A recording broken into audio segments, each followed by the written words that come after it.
Brought to you by खाता book. Hindustan की बेटियां कब तक मोहताज रहेंगी केवल कुछ पारंपरिक श्लोकों की। हिंदुस्तान की बेटियां कब तक इंतजार करेंगी इस तरह से इंसाफ की। अब हाथरस का मामला सामने आया है। आज हाथरस की निर्भया कहा जा रहा है, लेकिन क्या सिर्फ नामों से, क्या सिर्फ विश्लेषणों से इंसाफ मिलेगा? उनके भाई इस समय हमारे साथ हैं।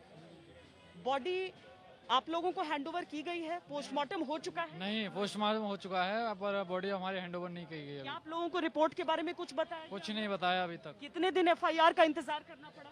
एफआईआर का कम से कम 8-10 दिन। क्यों, क्या कहा गया? ये प्रशासन की वो लापरवाही रही वहाँ पे। कह रहे कि जो एक दिन क्या नाम है, हमने नॉर्मली रिपोर्ट दर्ज कराई और उसके बाद फिर एक को पकड़ लेते थे, एक को छोड़ देते थे, ऐसा कर रहे थे। हमारी समाज के लोग आए वहाँ पे, उन्होंने दबाव डाला, धरना प्रदर्शन करा एसडीएम, एसएसपी के यहाँ पे। तब उन्होंने आगे कार्रवाई करी और आरोपी को कम से कम 10 से 12 दिन में पकड़ा गया। अभी कल परसों में पकड़ा गया है। 10 से 12 दिन का समय लग गया इसमें। आरोपी को पकड़ने में क्यों एक मजाक बन जाता है कानून का, ये समझ नहीं आता। कितने साल की थी बेटी आपकी?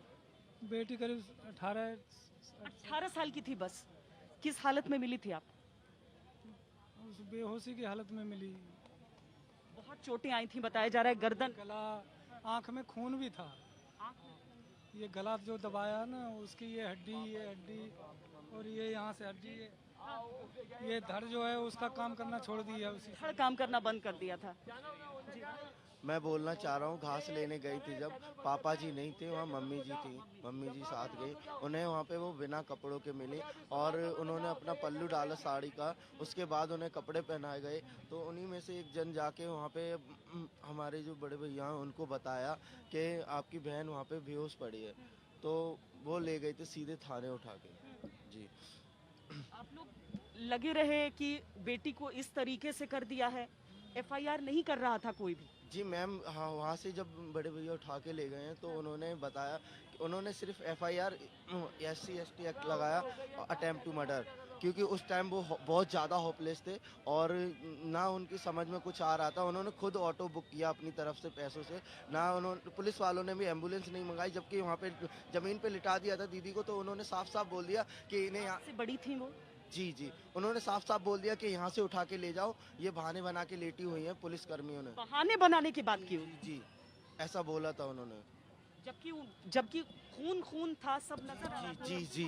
जी। और दूसरी बात, जो हमारे उल्टी भी हुई है 3-4 बागला हॉस्पिटल में, 3-4 खून की उल्टी भी हुई है। 10-15 दिन तक तो ब्लीडिंग रुकी भी नहीं। 10-15 दिन तक ब्लीडिंग रुकी नहीं थी। दूसरी बात, जो 14 तारीख से 22 तारीख के बाद उन्हें अच्छा इलाज मिलना चालू हुआ, 22 तारीख के बाद, तब जाके उनकी 22 तारीख के बाद ही मेडिकल रिपोर्ट की गई है। 14 तारीख से 22 तारीख तक कोई अच्छा इलाज नहीं दिया, नॉर्मल वार्ड में ऐसे डाल रखा था उन्हें और बहुत ही ज़्यादा लापरवाही बरती जा रही थी। ग्लूकोज की बोतलें चली और नॉर्मल दवाई इलाज, बस यही सब कर रहे थे वो लोग। जो लोग हैं अब जाकर पकड़े गए हैं, अब जाकर 4 को पकड़ा है। जी। इंसाफ की उम्मीद है आप लोगों को जिस तरह से जितनी थी? हमें उत्तर प्रदेश सरकार से बिल्कुल भी नहीं है, क्योंकि अभी तक ना तो बीजेपी सरकार का किसी ने कुछ बोला है, ना योगी जी ने इस बात पे कुछ भी बोला है।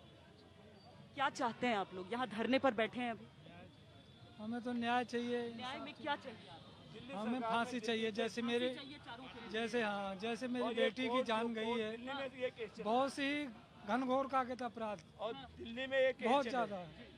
जैसे मेरी बेटी के संग में अत्याचार हुआ है, उसी तरह उसको फांसी चाहिए।